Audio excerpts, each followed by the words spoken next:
Before the blood, before the steel, before the chants of Foley, Foley, Foley echoed through packed arenas, there was just a boy from Long Island, New York, quiet, awkward, and endlessly imaginative.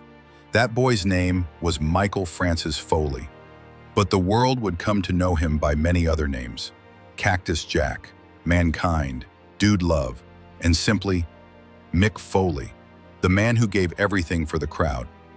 Mick wasn't built like a wrestler.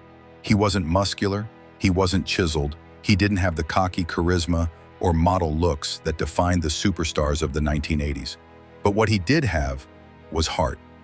A heart that refused to quit, a will that didn't break, and a soul that burned for storytelling through pain. Mick grew up in East Setauket, a quiet town in New York. He was shy, bookish, a daydreamer, and like many kids of his generation, he was mesmerized by the wild world of professional wrestling. But there was one moment, one spark that changed everything for him. It was 1983. He sat, eyes glued to the TV, watching Superfly Jimmy Snuka climb the steel cage in Madison Square Garden. With thousands of fans screaming below, Snuka stood atop that cage, paused, then flew. A perfect splash, a moment of madness and majesty. To most, it was entertainment. To Mick Foley, it was a calling. That was the moment, he'd later say. Right then, I knew. I wanted to be the guy who jumped off that cage. Inspired, obsessed, Mick picked up a camcorder and made his own wrestling tapes in high school. He created a character, Dude Love, a long-haired hippie who danced and strutted like a rock star wrestler. It was silly, cheesy, but it was his. Then, one day, Mick Foley stood on the roof of his friend's house. It was cold, windy. The bushes below weren't exactly soft. But he jumped, off the roof, onto the ground, filmed it all, just like Jimmy Snuka. No padding, no trainer, no applause. Just a teenage kid with a dream and a camera. He crashed hard, but he got up. And in that moment, Mick Foley proved something to himself. I can take the pain. While other kids chased popularity or scholarships, Mick trained. He studied tape. He trained under Dominic DeNucci in Pittsburgh, a rough, old-school teacher who made sure Mick knew how to bump, bleed, and work a crowd. He wrestled small shows, drove for hours, slept in cars, ate bad food, took the lowest pay on the card, just for the chance to feel that ring under his feet. He wasn't flashy, he wasn't fast, but what he lacked in finesse, he made up for in sacrifice. Soon, a new persona was born. Cactus Jack. Wild hair, unkempt beard, sadistic grin. A madman in cowboy boots who swung chairs, dove through tables, and screamed like a demon from the desert. Mick Foley wasn't chasing fame. He was chasing connection. He wanted fans to believe, to feel, to cry, to cheer, even if that meant losing his teeth, even if that meant destroying his body, even if that meant never walking the same again. Because to Mick Foley, wrestling wasn't about ego. It was about giving everything for the fans. Even from the very beginning, they called him reckless. They called him insane. They called him dangerous. And maybe they were right. But Mick Foley, as Cactus Jack, wasn't chasing approval. He was chasing emotion. In the late 1980s and early 1990s, while mainstream wrestling was still built on colorful gimmicks and cartoonish heroes, Mick went somewhere darker. Japan. Specifically FMW, Frontier Martial Arts Wrestling, where death matches were real and blood flowed like water. This was not for the faint of heart. Glass, barbed wire, explosives, matches where the ropes were replaced with strands of barbed wire, where the ring could literally blow up if the clock ran out. And in the middle of it all stood Cactus Jack, smiling. He was thrown onto thumbtacks, wrapped in barbed wire, slammed through flaming tables, his flesh ripped, his teeth shattered, his right ear completely torn off during a match in Germany when he got tangled in the ropes. The referee picked it up from the mat, stunned. Mick kept wrestling, because in his mind, the show had to go on. Why did he do it? Because even in the smallest crowd, In a warehouse, in a dirt floor arena, Mick Foley wanted to make people feel something. He knew he wasn't the strongest, the fastest, or the most polished, but he could be the most real. And that meant enduring pain most men would never dare imagine. When Mick returned to the United States, he brought that pain with him. He wrestled in WCW and ECW, and there the myth of Cactus Jack grew. In ECW, he didn't just bleed, he spoke. Promos from Cactus Jack were raw, emotional, even poetic in their own twisted way. He talked about being tired of hurting, tired of being hated, tired of giving everything and getting nothing. And the fans began to understand. This wasn't just a hardcore maniac. This was a human being, unraveling in front of them. Every scar a story, every wound a confession. By the time WWE came knocking, Mick Foley wasn't a star. He wasn't even a top free agent. He was something stranger, something deeper, something real. And Vince McMahon, though skeptical at first, took the chance. He signed the guy with the missing ear, the guy with the limp, the guy with 1,000 scars, and gave him a mask. Mick Foley was about to become Mankind, a deranged freak in a leather mask, trapped in a boiler room, whispering to rats, pulling out his own hair. And once again, he gave everything. Because no matter the name, no matter the pain, Mick Foley was still that same boy who jumped off the roof just to make the people believe. When Mick Foley stepped into WWE in 1996, he didn't come as Cactus Jack. He didn't come as Dude Love. He came as something entirely different. Mankind, a man in a brown leather mask, a tortured soul who screeched like a dying animal, who sat in boiler rooms and rocked back and forth while whispering to himself. He was terrifying, uncomfortable, unpredictable, but also, somehow, heartbreaking. Vince McMahon didn't sign Mick because he believed in the look. He didn't like the style. He didn't even want to hire him at first. But someone convinced Vince, this guy doesn't look like your usual star, but give him a chance and he'll make people feel. And that's exactly what Mick did. As Mankind, he debuted by attacking The Undertaker, immediately entering into one of the darkest and most legendary feuds of the decade. They fought in boiler rooms, buried alive matches, dark matches no one had seen before. And fans started to realize, this monster, this freak in the mask, was hurting inside. Week after week, Mankind revealed layers. He wasn't evil, he was broken. He just wanted to be loved. He clutched a brown leather boot like it was his best friend. He handed people a sock named Mr. Socko and thought it was funny. He talked about pain, not as punishment, but as comfort. Because pain was the one thing that never left him. But that wasn't all. In a twist only Mick Foley could pull off, he split himself into three. Mankind, the tortured soul. Cactus Jack, the violent outlaw. Dude Love, the groovy ladies' man he created in high school. And WWE let him do something no one had done before.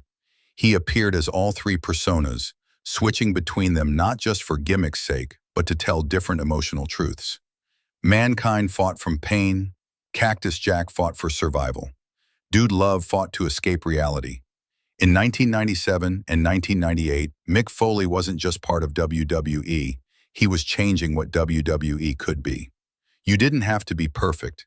You didn't have to look like a statue. You didn't need six-pack abs. You just had to be real. And Mick Foley was realer than anyone else. Then in 1998, the world watched in horror and awe as Mankind stepped into a steel structure that would define his legacy forever. Hell in a Cell. The Undertaker.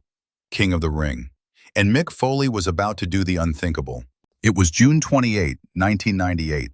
Pittsburgh, Pennsylvania. King of the Ring. Inside the arena stood the most dangerous structure in WWE, Hell in a Cell. 20 feet high, cold steel, unforgiving. Designed to punish, to break, to end feuds forever. Inside it would be two men. The Undertaker, the Phenom, the Legend, the Immortal. Mankind, the man in the mask, the man who refused to break. Before the match even began, Mick Foley had an idea. Not just to fight in the cell, not just to climb it, but to start the match on top of it. And then, to be thrown off. Not scripted, not staged. He asked for it. Everyone told him he was insane. He smiled and said, "I think it'll make a moment they never forget." And so, the match began, not inside the cell but on top. The two men brawled dangerously close to the edge, and then, in a moment that has echoed through wrestling history for decades, The Undertaker threw Mankind off the top of the cell. Foley soared 20 feet through the air, crashing through the announce table below. Head bounced, body twisted. The crowd screamed. The announcers broke character. Jim Ross shouted, "Good God Almighty, he's broken in half." For a moment, everything stopped. Trainers rushed in. Officials checked for broken bones. The stretcher came out. But Mick Foley refused. He got up. He climbed the cell again. Then came the second fall, even worse than the first. On top of the cell again, Undertaker chokeslammed Mankind, right through the roof. The panel broke. Mick plunged through the steel, landing hard in the ring. A chair followed, smashing his face. One of his teeth was driven up through his lip and came out through his nose. His shoulder was dislocated. His ribs were fractured. He had a concussion so severe, he remembered nothing afterward. But he finished the match. He smiled, bloodied, broken, dazed, and held up his arm. Because he wasn't just wrestling for victory, he was wrestling for us. That night, Mick Foley didn't win the match, but he won something far more permanent. He won immortality. He became the symbol of sacrifice in WWE, the man who would give his body, his soul, and his sanity, all for the sake of the fans. And in the years that followed, whenever people talked about Hell in a Cell, they talked about that man, that moment, that fall, that smile. The pain never left him. Neither did the scars. But ask Mick Foley if it was worth it. He'll pause, then say, "They still talk about it, don't they?" Then yeah, it was worth it. After Hell in a Cell, Mick Foley's body was broken, but his legend, it had only just begun. What he gave that night wasn't just pain. He gave the fans something real. A man who didn't fit the mold, who didn't care about looking cool, who didn't need a six-pack or a catchphrase. He just needed the audience. And now, they gave themselves back to him. The WWE Universe began to fall in love with the man behind the mask. Mankind was still awkward, still whispering, still shoving socks in people's mouths. But now, fans saw the heart behind the horror. The fans laughed when he brought out Mr. Sacco, cheered when he hugged Vince McMahon, and cried when he bled for the 100th time, just to give them a show worth watching. And then came one of the greatest tag teams ever formed out of pure opposites, the Rock and Sock connection. The People's Champ, charismatic, cool, smooth. The Masked Madman, awkward, shaggy, sock-obsessed. But somehow, it worked. Their segments became instant classics. Mick Foley wanted one thing, a hug, a friend, a moment. The Rock didn't want any of it, but slowly he warmed up. And fans, they ate it up. They weren't just laughing, they were connecting. Because they saw themselves in Mick Foley, a misfit, a tryhard, a guy who wasn't cool but had heart. Then came January 4th, 1999, Monday Night Raw, a night that would live in history, not just for what happened, but for how much it meant. Mick Foley, as Mankind, challenged The Rock for the WWE Championship. No one thought he'd win. Even on the rival WCW broadcast, announcer Tony Schiavone mocked it. "That'll put butts in seats." What happened next? Mick Foley won the WWE Championship. The arena erupted. Fans jumped from their chairs. Stone Cold Steve Austin stormed the ring to help. Mick held the title high, wide-eyed, as if even he couldn't believe it. And maybe he couldn't. Because for years he was told, "You're not marketable. You're not TV material.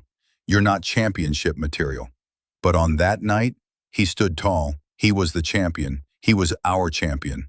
And when the crowd chanted, "Foley! Foley!" he didn't smile out of arrogance. He smiled because he felt it.